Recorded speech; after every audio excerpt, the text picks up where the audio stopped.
I was halfway through a can of beans and yelling at squirrels when the sky split open and a 7-foot alien in armor kicked down my shed door holding a clipboard. The damn clipboard. That's when I knew two things. 1. The retirement life I barely tolerated was over. And 2. They were dragging me back into a war I never agreed to fight, in an arena I never signed up for, against opponents who probably didn't know what a middle-aged Earthman could really do when pissed off and under-caffeinated. The Harkon escort team gave me exactly 4 minutes to pack. I brought a thermos of coffee, my old combat boots, and a half-eaten burrito. They insisted I leave my dog. I insisted they'd have to kill me first. So they took the dog and left a note on my fridge, "Return with honor." I figured I'd settle for returning with all my limbs. 2 days and a dozen space jumps later, I stood on a landing platform orbiting Zarnok 3. Below me, through the transparent steel floor, stretched the infamous intergalactic Colosseum, a jagged arena carved from the bones of a dead star beast. It pulsed with electric bloodlust, alive with billions of spectators across thousands of systems. War chants, holograms, ads for plasma deodorant and tentacle wax floated above the air. All of them buzzing with one shared message: welcome to the games. I didn't care. I had seen real war. This was a circus. The guards shoved me forward, laughing. One of them, a tentacled brute named Krang, pointed at my knees and barked something that translated roughly to brittle flesh twigman. I smiled and whispered something about his mother. It translated well enough. They dumped me in the combatant quarters, a corridor lined with prisoners and professional killers. To my left, a flaming lizard chewed on a steel bar. To my right, a group of translucent bug hybrids practiced decapitating holographic humans. Across the hall, a 3-eyed reptilian captain was taking bets on how many bones I'd break in round 1. None of them bet on me. My bunk was a metal slab with the comforting temperature of a meat locker. As I sat down, my back popped like bubble wrap.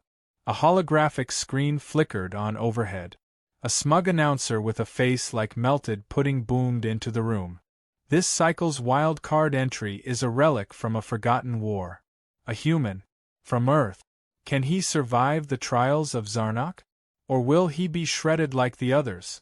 Tune in for carnage, humiliation, and unexpected digestive problems. I rolled my eyes. This wasn't a game to me.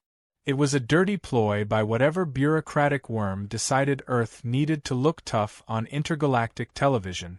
They called it representation. I called it cosmic bait. I wasn't given armor. Just a wristband that tracked vitals and screams.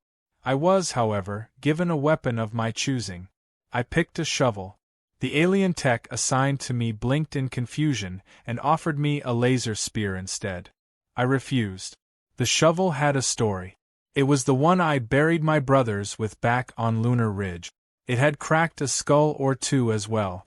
When the gates opened and the lights turned blood red, I marched into the arena without a word. The stands erupted into hysterical laughter. The holograms above mocked me with flashing words like senior citizen and soon-to-be soup. I stood in the center of the sand pit and stretched my spine with a satisfying crack. Then I squinted up at the captain's box. That's when I saw them. The alien captains. Dozens of them. Dripping in gold and ego. Each one a warmonger who had earned their rank by leading slaughter campaigns on forgotten moons. One of them, Captain Virex, pointed directly at me and laughed so hard his monocle flew off. He turned to his companions and said something like "Watch the Earth fossil crumble." He shouldn't have said that. The announcer's voice boomed again. Combatants enter the field. The opponent emerged, a 10-foot-tall insectoid brute, covered in shifting armor plate. It hissed through razor teeth and slammed its claw into the sand, ready to pounce. I didn't flinch. I dug the edge of my shovel into the ground, leaned on it like a tired farmer, and muttered just loud enough for the microphones to catch. "Y'all brought a bug to a dirt fight." That got the crowd quiet. The creature lunged. I waited. 3 steps in, I threw a handful of sand in its eye cluster, ducked low, and jammed the shovel into the gap in its armor. The joint cracked. It screamed. I kicked it in the thorax, then spun around and smacked its temple with the flat end. The creature dropped, spasming in the dirt. The crowd exploded. Not with cheers. With disbelief. I walked off, dragging my shovel behind me, and said over my shoulder, "Tell Captain Virex to double his bet next time." The other fighters watched me differently now. Not with respect. Not yet. But no longer with amusement. I wasn't a joke anymore. I was a problem. Back in the quarters, a few younger warriors approached me. One asked what enhancements I had. I said arthritis and stubbornness. They didn't know if I was joking. I didn't either. Later that night, I sat on my bunk staring at the wall. There was a small vent above me, humming softly. I looked at it and whispered real low, almost like a prayer. "I'm not here to play your game. I'm here for my dog. And maybe, just maybe, to burn this whole twisted coliseum to the ground." I didn't know yet that someone was listening through that vent. Someone who wasn't cheering for blood. Someone who needed me for something bigger than the games. But I'd find out soon. And when I did, this whole galaxy would remember why humans don't need upgrades to be dangerous. Especially not old Marines who still remember how to make monsters bleed. The second round was announced while I was mid-chew on a tasteless protein brick that claimed to be beef-flavored. If it was beef, then I was a space elf. A high-pitched alarm screamed through the quarters and the floor vibrated, shifting the walls until they opened like a blooming steel flower. A thin mist rolled out, tinted green this time. That meant a beast match. I knew just enough about alien color codes to understand that when they used green, they didn't want a fight. They wanted a spectacle. Something messy. Something unrepeatable. Something they could sell as a highlight reel across 50 systems with slow-motion screams and tentacle close-up. The creature I faced wasn't just big, it was a myth with legs. The Beast of Eltra, according to the announcer's unnecessarily dramatic voice, had survived 37 arena kills, eaten 2 trainers, and once outwrestled a siege tank on live feed. It towered over me, its translucent carapace throbbing with some kind of blue fluid that steamed in the open air. Its mouth wasn't really a mouth but more of a gaping hole lined with rows of vibrating teeth. It didn't roar. It just stared at me like I was a snack wrapped in regret. They gave me a sword this time. Polished, plasma-tipped, with a grip that hummed when held. I dropped it after 5 seconds. Too fancy. Too balanced. I picked up the shovel again, which someone had lovingly cleaned and sharpened. Probably a tech with a dark sense of humor. Or a fan. Who knew? As I stepped into the center of the arena, the crowd went wild again. This time, not entirely with mockery. Some of them had seen the last match and were starting to hedge their bets. The beast charged. I didn't. I walked toward it, slow and steady, like I was checking a fence line back on the farm.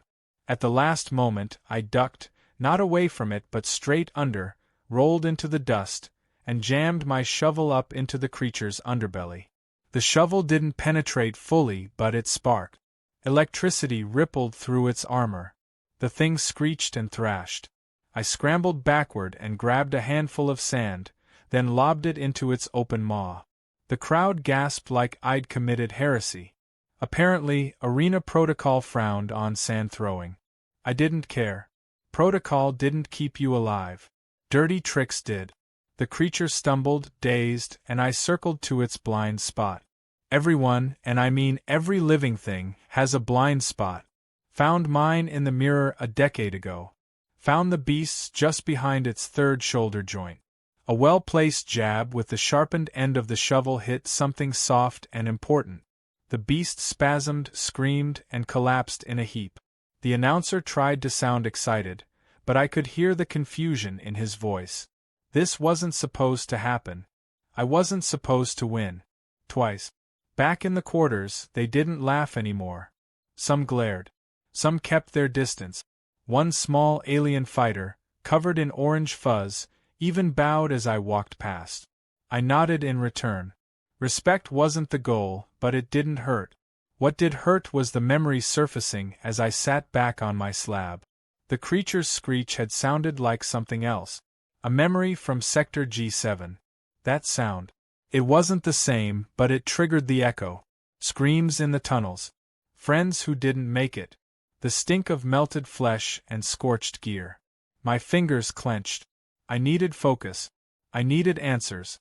And maybe a real drink. That night, as I soaked my boots in recycled water and considered using my shovel as a pillow, the wall across from me shimmered. A figure stepped out of the shadows. Cloaked, not in armor but in tech, something high-level and classified. I didn't flinch. People who sneak up on Marines don't usually walk away whole. But this one raised empty hands and spoke in a hushed voice that translated directly in my brain. "You don't know why you're here," it said. "But you're not just here to bleed for show. You're bait. You're a keystone." It sat beside me, a presence without weight, and showed me a glowing disk the size of a coin. Images flickered across it. Soldiers in Earth uniforms. Files marked with old military codes I hadn't seen in 20 years. Project Crucible. The name hit me like a gut punch. That was supposed to be buried with the rest of our mistakes. The project that took our best minds and broke them. Turned war into code. Strategy into algorithm. And me into a ghost with clearance levels even I had forgotten. "The arena isn't entertainment," the cloaked figure whispered. "It's a data farm. The fights are simulations. The survivors are copied. Their minds used to run war machines across the galaxy. You win, they take your brain. You lose, they take your bones." I asked who they were. They didn't answer. Just said, "You're not the only one who wants out." Then they disappeared back into the wall like a bad dream.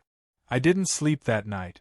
I just stared at the vent again, wondering if I was the last living fool from Crucible or the first one they couldn't break. The next morning, I didn't get my usual tasteless breakfast. Instead, I found a new uniform laid out on my bunk. It was silver, trimmed with red.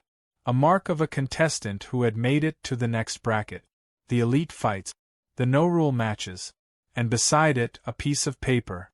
Real paper. It had 2 words scribbled in jagged script. "Watch everyone." The next match wasn't a solo fight. It was a free-for-all. 20 contestants. 1 winner. No rules.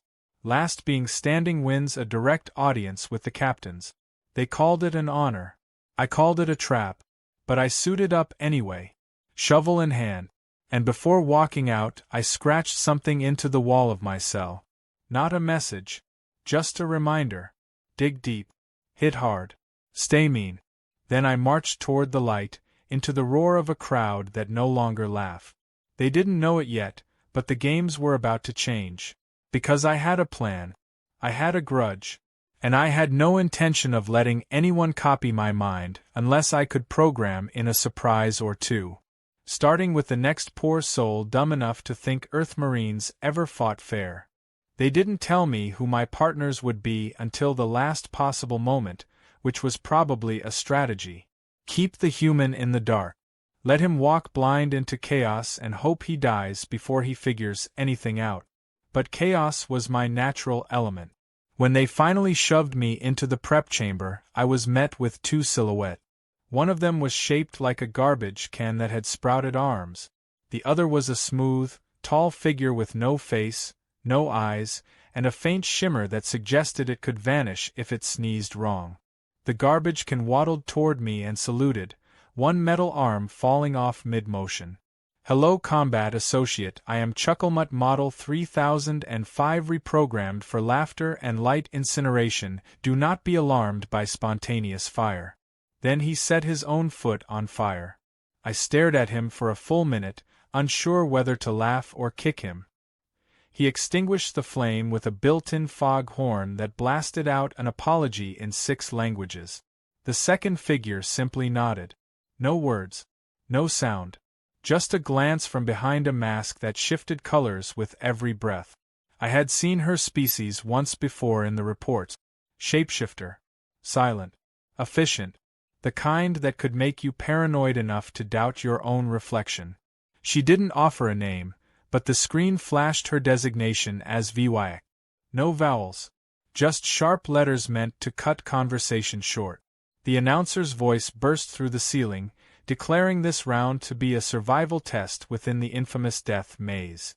1,000 shifting corridors, filled with everything from plasma spiders to gravity mines, and a small group of hallucination gas leaks, just for good measure.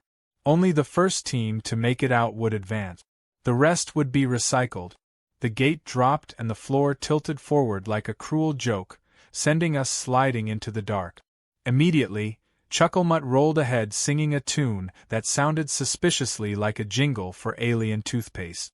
VYX melted into the wall like a shadow soaked in oil.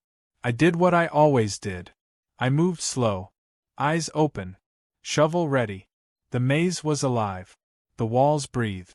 Panels shifted behind us, sealing exits and opening trap. In one chamber, we triggered a spike floor, but Chucklemut, in his infinite glitchy wisdom, tossed a banana peel into the center, which somehow jammed the mechanism. I didn't ask questions. I just dragged him forward while he shouted praise for potassium. Halfway through the maze, we encountered another team. 4-legged creatures with crystalline skulls and venomous tails. They spotted us and charged. I grabbed the nearest panel from the floor, flipped it like a shield, and let the first creature slam into me. As it recoiled, Chucklemut sprayed it with a foam that smelled like burnt caramel and caused it to yodel involuntarily. VYX darted forward, slashing its tail clean off with a glowing blade that hadn't been there a second ago. We fought through 3 more traps. One was a room filled with screaming mirrors. Another was just a pit full of worms with teeth. I nearly lost my left hand, but kept it by smashing a worm with my shovel and yelling at the others like a crazed lunch lady. Finally, we reached the central node. A tower of shifting cubes rotating in place, each one humming with unstable energy. At the top was the exit. VYX climbed like wind on glass. Chucklemut launched himself upward using an explosion that nearly took my eyebrows. I took the stairs, slowly, grumbling. At the summit, we stepped onto the platform together. The maze sealed below us, swallowing the chaos in silence. The announcer's voice crackled through again, this time sounding slightly breathless. The human advances again, joined by a malfunctioning comic unit and a ghost from the Shadow Planet. What could possibly go wrong? Back in the quarters, I expected silence. Instead, we were met with applause. Sarcastic, mostly. But some were genuine. A small lizard alien handed me a water ration and nodded. He didn't speak English, but I understood the gesture. Respect, earned through absurd survival. VYX disappeared without a word. Chucklemut stayed behind, attempting to repair his own elbow using chewed wire and optimistic humming. Later that night, as I sat cleaning my shovel with a scrap of torn uniform, Chucklemut clanked over to me and dropped a metal cube in my lap. Memory drive, he said proudly. Contains all arena recordings, visuals, tactics, hilarious fatalities. He tapped his head. Also my logs. Full of jokes and possibly conspiracy. I turned the cube over in my hand. It hummed faintly. Inside, encrypted files sparked with familiar names. Project Crucible. Earth Military Archives. Something deeper. I plugged it into the wall port hidden behind my bunk. A small screen flickered to life. The files weren't just fight footage. They were surveillance logs. Secret meetings between arena owners and planetary leaders. Discussing population control. Discussing combatant harvesting. Brain mapping. Memory extraction. They weren't just studying us. They were using us to design wars. VYX appeared beside me like a shadow with opinions. I didn't flinch. She looked at the screen, then at me, then typed a command into the port without asking. More files opened. Human soldiers. Marked with red tags. One of them was me. Another was my unit. All flagged for erasure. Why show me this, I asked. She didn't answer directly. Instead, she typed a new command. A name appeared on screen. Captain Virex. The loudest alien in the captain's box. The one who laughed first. Turns out, he wasn't just laughing. He was orchestrating. He had brokered deals with tech syndicates to extract brain data from fighters mid-match using invisible frequency bursts. The fighters died. Their minds lived on. As code. Slaves. I shut the port down and stared at the ceiling. They weren't mocking me because I was weak. They were mocking me because they thought I was already dead. Just a ghost wearing skin. A memory waiting to be copied. The next match wouldn't be about winning. It would be about disruption. I wasn't the best fighter. Not anymore. But I had something they didn't. I knew the old ways. The dirty tricks. And I had a team. A glitchy robot with too much heart and a ghost who knew how to break through walls no one could see. The lights dimmed. Another announcement boomed. But I didn't hear it. I was already planning. Already shaping the chaos. Because if I was going down, I wasn't going alone. I was taking their system with me. One broken pattern at a time. Starting with the next round. Ending with the whole damn arena. The reward for surviving 3 rounds in the arena was a hot meal, a private bunk, and a visit from a smiling ambassador who offered a handshake like I hadn't just been trying not to die in a death maze. She wore a polished uniform that screamed false friendliness, and her teeth were so white I wondered if they were engineered to blind people. "You've impressed the captains," she said, as if that was supposed to mean something to me. "They've offered you a fast track to freedom. Just one more match. One final show." I asked her if I could punch a captain in the face as my farewell act. She laughed like I was joking. That night, Chucklemut sat across from me, his metal fingers twitching slightly as he stared into the wall like he could see through it. He hadn't cracked a joke in hours, which for him was a red flag the size of a battleship. I asked what was wrong. He just said, "Something feels scripted." He turned his head slowly, his glowing eyes dimmer than usual. "I've been reviewing internal logs," he said. "There are missing gaps, deleted segments, whole hours I don't remember recording. VYX wasn't around. She had vanished again, like she did between matches. I figured she was reconning, or brooding, or doing whatever silent assassins do when they need space. But something gnawed at the back of my brain. A weight I couldn't place. I'd seen that kind of silence before. It came right before betrayal.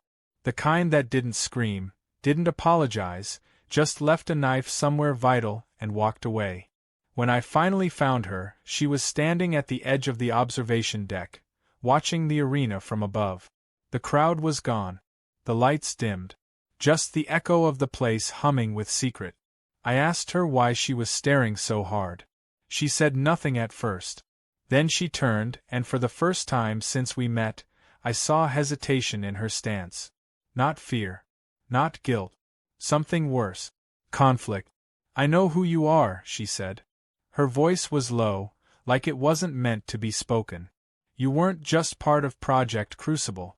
You were the backup key. The failsafe in case everything collapsed. They sent you here to trigger something.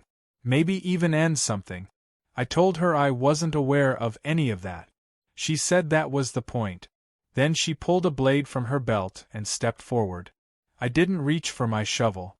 I just looked her in the eye and waited. If she was going to do it, she would. And she did. She drove the blade into my side, not deep enough to kill, but enough to drop me to my knees. I hit the deck, coughing, the metal tasting like copper and old regret. She crouched beside me and whispered, "I had to. They're watching. They're always watching. I can't blow my cover yet." My vision blurred, but I focused long enough to see her slide something into my palm. A chip. Tiny. Warm. Alive.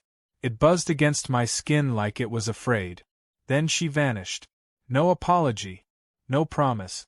Just duty wearing a human mask.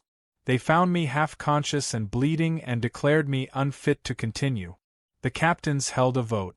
One of them, the arrogant one with the tusks and gold armor, suggested replacing me with a clone for the final round. They didn't realize I was still listening. I spat blood onto the floor and told them if they wanted a real show, they'd better let the original finish it. And they did. Because ratings beat logic. Always. I was patched up just enough to stand, wrapped in synthetic flesh and nanobandages. The final arena was unlike any I'd seen. It wasn't a pit. It was a dome. Circular. Perfect.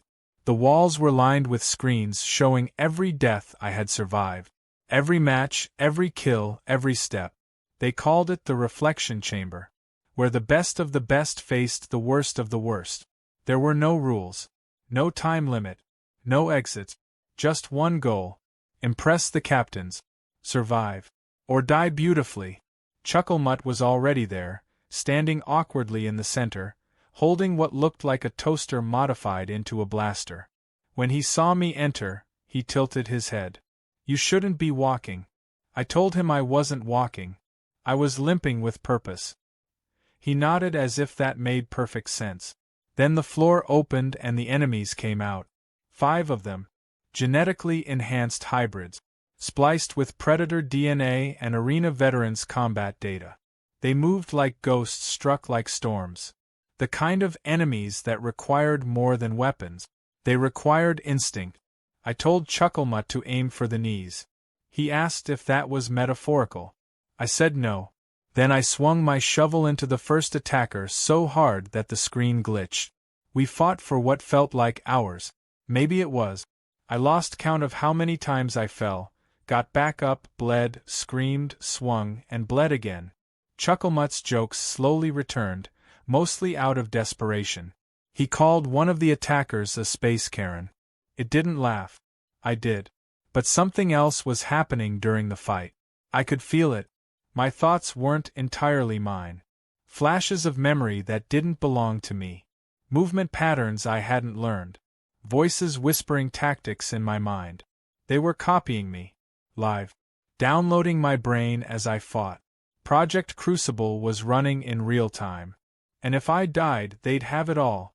That's when I made a decision. I turned to Chucklemut and said, "Detonate the chip." He paused. Then blinked. "You sure?" he asked. I said nothing. Just nodded. He connected the chip VYX had given me to the arena's central node. There was a surge. The walls flickered.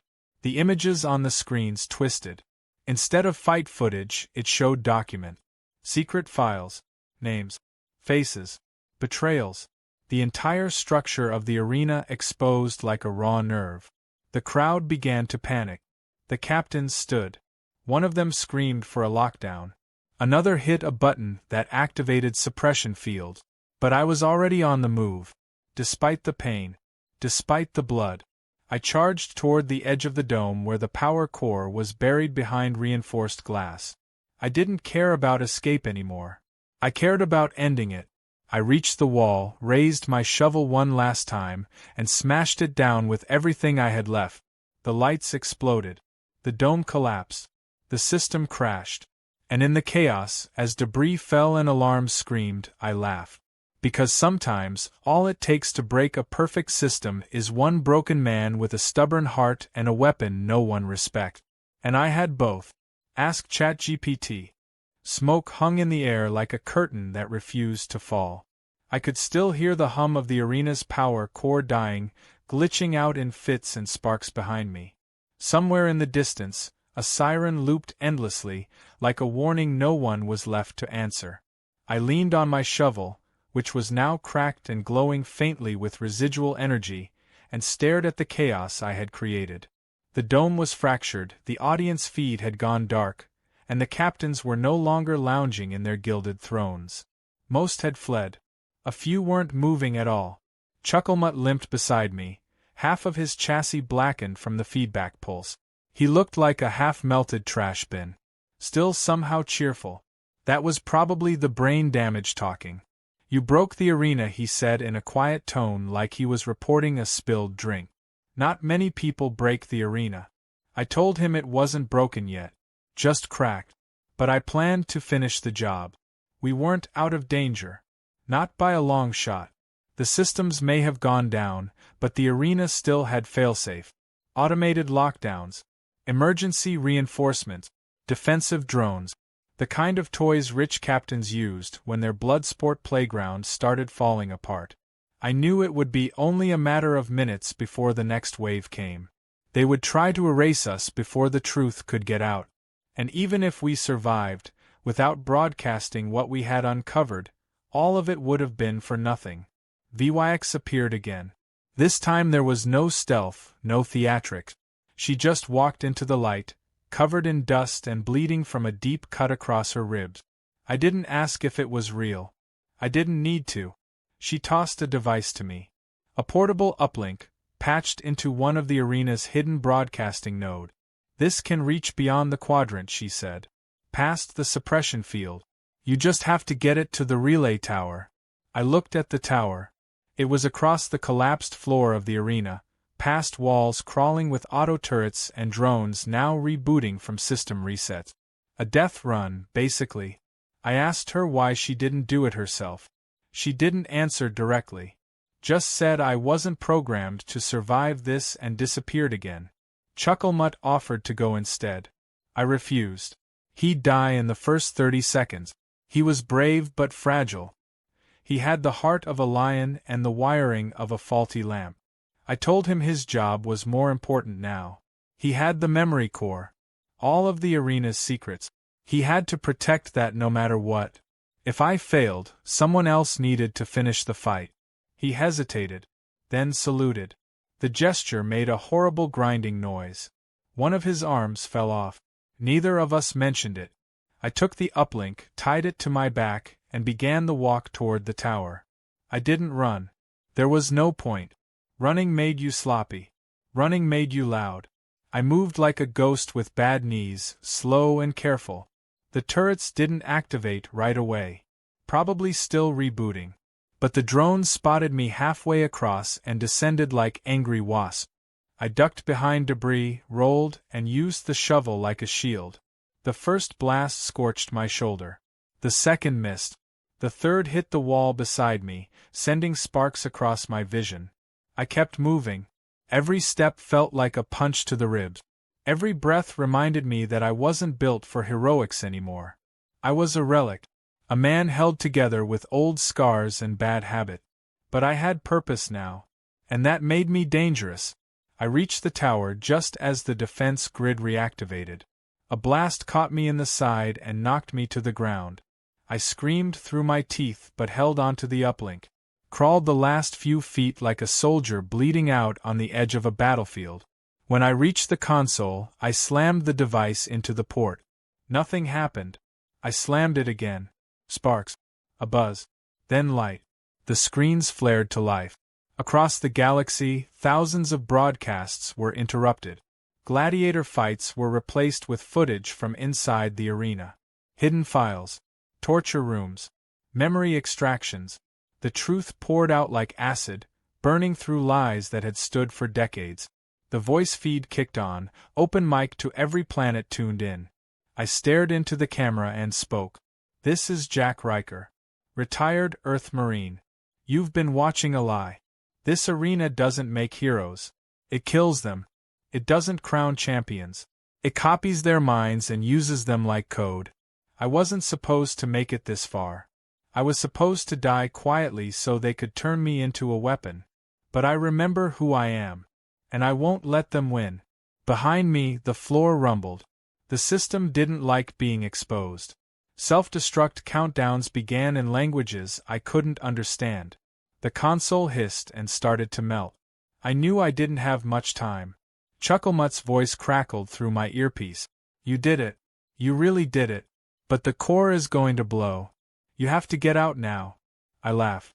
A rough, broken sound. I said, tell my dog I tried. I turned to leave, but the stairwell was already gone. Fire and debris blocked every path. I was trapped. And yet, I wasn't afraid. I had already died once. Back in Sector G7.